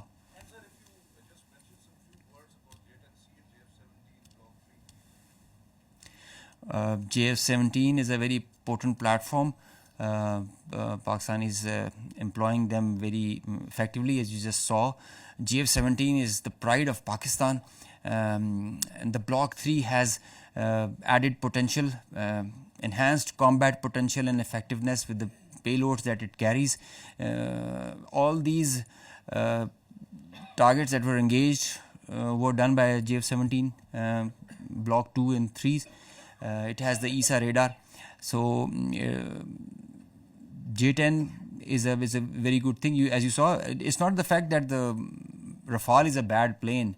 Rafale is a equally potent, very potent aircraft. I mean, if employed well, but it's how you're, with all in all fairness and jokes aside, it's all the training. I think it's the, as mentioned, the direction, the leadership that propels you in that direction, gives you confidence, and the support of the nation. That's the foundation the Pakistan Air Force and the armed forces are standing on. The support of the nation, and the way you look at us right now and always do. This is what drives us. This is what drives us. Thank you.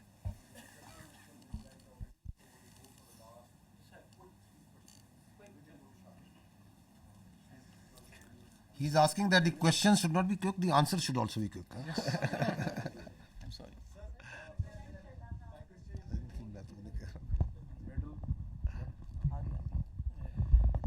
Sir आज Indians की तरफ से press conference की गई थी, उसमें इतराफ़ किया गया जब उनसे पूछा कि राफेल गिरा है तो उन्होंने कहा कि जंग में नुकसानात होते रहते हैं, तो दुश्मन की तरफ से इतराफ़ करना कितना उसका इम्पैक्ट है। दूसरा सवाल ये है कि सर एक दिन पहले जब नायब सदर से सवाल किया गया कि इंडियन पाकिस्तान कशीदगी चल रही है तो उन्होंने कहा it's none of our business, लेकिन वो क्या हुआ कि एकदम से उनका बिजनेस भी हो गया और उन्होंने मोदी को कॉल भी की, कहा जा रहा है क्योंकि सेंसिटिव इन्फॉर्मेशन उनके साथ लग गई थी।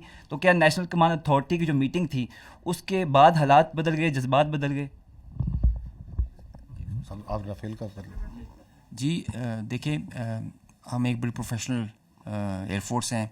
इंडियन एयरफोर्स भी बहुत प्रोफेशनल एयरफोर्स है, एक आर्म है, and we have a kind of unsaid unwritten vow in between that हम एक दूसरे की प्रोफेशन उस पर कोई वो नहीं करते। My job is to defend my country, his job is to defend his and perform his duties. They can appreciate it. I appreciate it that they have accepted it, because it's evident. You can see it in the air, on the ground. Everybody is looking at this, satellite pictures for that. So he had no other choice, I guess. And I told you there are 3 Rafales that are missing. So one MiG-29, one Su-30. जो आपने बात की, देखें मैं आपको पहले ये अर्ज किया है, and I will repeat it. Military conflict or war between 2 rival nuclear states is absurd, inconceivable, and sheer stupidity. So, once India thinks that it wants to carve out space for war between India and Pakistan, it is not carving out space for war. It is a recipe for mutual annihilation. Therefore, there is no space for war, and the world knows it. And you saw it. In this conflict, Pakistan exercised escalation control. We acted very maturely. We used our conventional forces, we gave up notch-up response, and we didn't even pull any force from our western front. We kept on continuing to conducting the counter-terrorism operations without any pause. And while doing that, we were the one who were maintaining escalation control. And you saw that manifestation, that on the morning of 10th, who is asking that we don't want to de-escalate?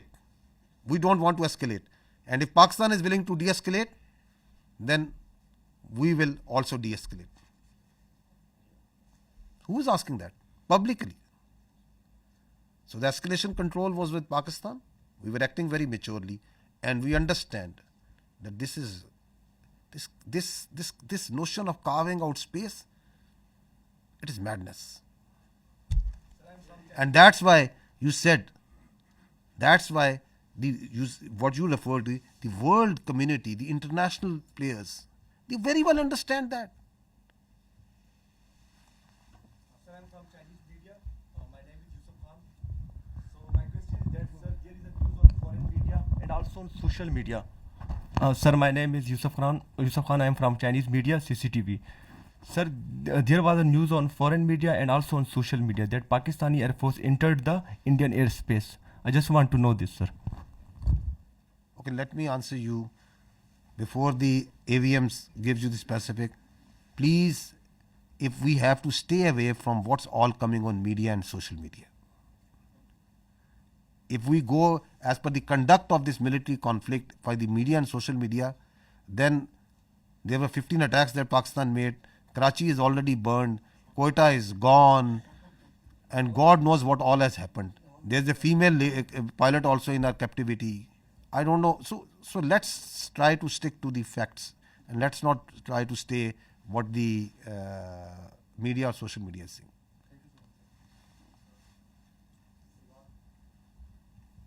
Salman from Bold News. My question is for AVM. Chota sa quick question hai. What was the difference between PF and IF engagement? Is what only JTNC or something else?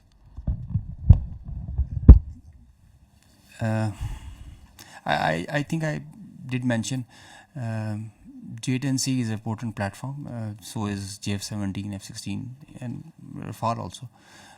It's how you employ them. It's a training. I think it is a training. It is the mindset. It is the mindset of our pilots, the aggressive mindset that we take. Pakistan Air Force, alhamdulillah, is giving training to foreign countries. They are coming and asking in numbers. They want to come and have training with us. We have been invited on international exercises. The kind of level of training we have is remarkable. So I can say with great conviction that the difference was in the mindset, in the leadership, in the whole architecture. Platforms do come in play. They are there. I mean, you cannot just rule out them that they don't mean nothing, but they are one part. But the main driving force is the culture of the organization, the leadership, the mindset it has. Iqbal said, "Kafir hai to karta hai shamsheer pe bharosa, momin hai to betegh bhi ladta hai sipahi."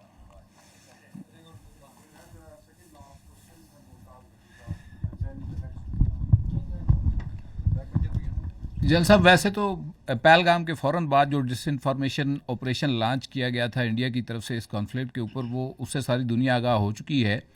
मगर एक इंतहाई गैर जिम्मेदाराना ख़बर जो वहाँ पे फैलाई गई और फैलाई जा रही है, वो यह है कि हमारी न्यूक्लियर फैसिलिटी को करियाना के करीब जो है उन्होंने हिट किया है। आल्दो हमें तो मालूम है कि ये फॉल्स है, मगर इंटरनेशनल कंजम्पशन के लिए मैं चाहूँगा कि आप अपना इसके ऊपर पॉइंट ऑफ व्यू दे दें। जी, फॉल्स है।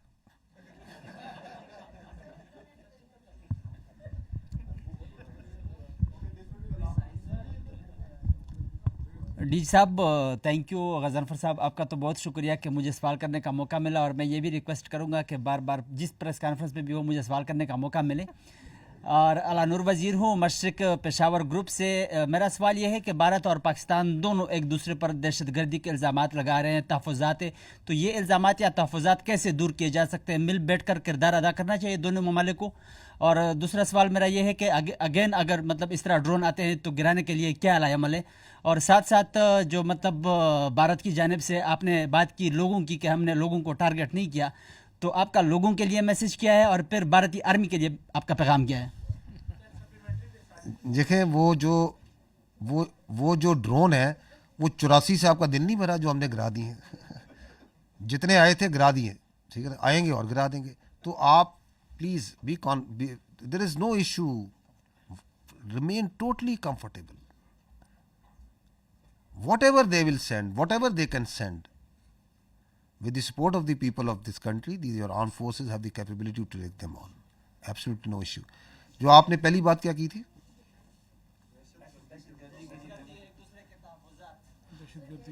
You see, we have to first this issue of this scourge of terrorism. Who is facing it? It's Pakistan.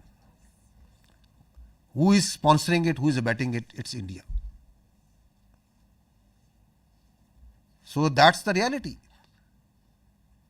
Do you think that they are conducting, they are prosecuting terrorism in Pakistan through multiple proxies? How to deal with it? How to deal with it is to gel the nation to stand together, as we have stood like a steel wall against this threat from India. This steel wall will smash this terrorism also, whatever they may do, whatever proxies they may put. And the state of Pakistan, with the support of its people, is doing it. It requires the whole of the nation approach. I will not go into the details. I have multiple times said that we have these 14 points of the National Action Plan. We have to implement that wholly. So this terrorism is not going to go away by talking with India. We don't look outside. We don't beg anyone that don't do this. Our strategy is not hope. We are a proud nation and we will finish off this terrorism. There should be no doubt in it.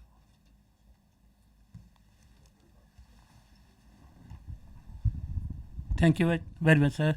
Asghar Ali Mubarak Daily Mail से हूँ sir.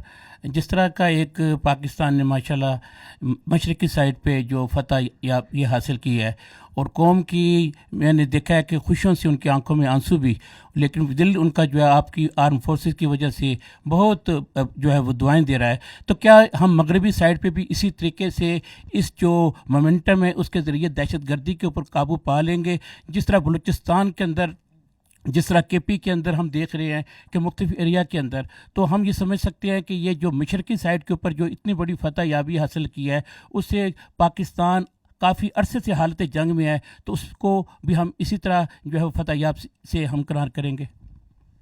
मैं यही अर्ज़ करूँगा, इस दहशतगर्दी को पहले तो अव्वल यकीन रखें कि हम इस पे काबू पाएंगे, काबू पा लेंगे अल्लाह ताला की मदद से और नुसरत से. उसकी कुछ वजूहात हैं. उसकी वजूहात ये है कि हम सच पे, हम हक पे हैं. उनकी ये जो आइडियोलॉजी है, परवर्टेड आइडियोलॉजी है, ये इस्लाम नहीं है. इसका इस्लाम से, दीन इस्लाम से, इसका इंसानियत से, इसका पाकिस्तानियत से कोई ताल्लुक नहीं है. इसका हमारे रस्म व रवाज से कोई ताल्लुक नहीं है. मजलूम को मारना, खुद कुछ धमाके करना, मस्जिदें उड़ाना, किडनैपिंग करना फॉर रैंसम, भत्ताखोरी, स्मगलिंग, इसका क्या ताल्लुक है इस्लाम से? इसका क्या ताल्लुक है इंसानियत के साथ? तो we are on the right, the nation is on the right. You have a battle harden army. what we just need is that we stand together the way we have stood together. And this nation, for its survival, for its prosperity, is standing together. आपको नजर आ रही है ये कौम मुत्तहिद, इकट्ठी, एक अज़म, एक चमक हमें नजर आ रहा है, आपको नजर आ रहा है. एतमाद, बावजूद तमाम कोशिशों के दरार डाली जाए इस मुल्क के इदारों में, इस मुल्क की अफवाज में और अवाम में, किस तरह मुत्तहिद हुई है कौम? क्योंकि हमें पता है कि रियासत माँ होती है. इस माँ, इस रियासत की छत तले हम सब ने पलना बढ़ना है. कोई थोड़ा कम पढ़ लेगा, कोई थोड़ा ज़्यादा पढ़ लेता है, कोई अमीर हो जाता है, कोई गरीब होता है, जिस तरह ख़ानदान में भी फ़र्क होते हैं. But doesn't make us that we start fighting with each other. तो our unity, our resolve has been strengthen and will continue to be strengthened. And we will take on this terrorism. اور ہمیں یہ بھی متہ ہونا چاہیے کہ یہ بھی اسی دشمن جس نے ابھی کنونشنلی ہم پہ اٹیک کیا ہے، یہ بھی اسی کی لگائی ہوئی آگ ہے، یہ بھی اسی کی مکاری ہے. تو کیا ہم اس کو اگر وہاں مات دے سکتے ہیں تو اس کی اس مکاری کو مات نہیں دے سکتے؟ بالکل دے سکتے ہیں، اور دے کے دیں گے انشاءاللہ تعالی.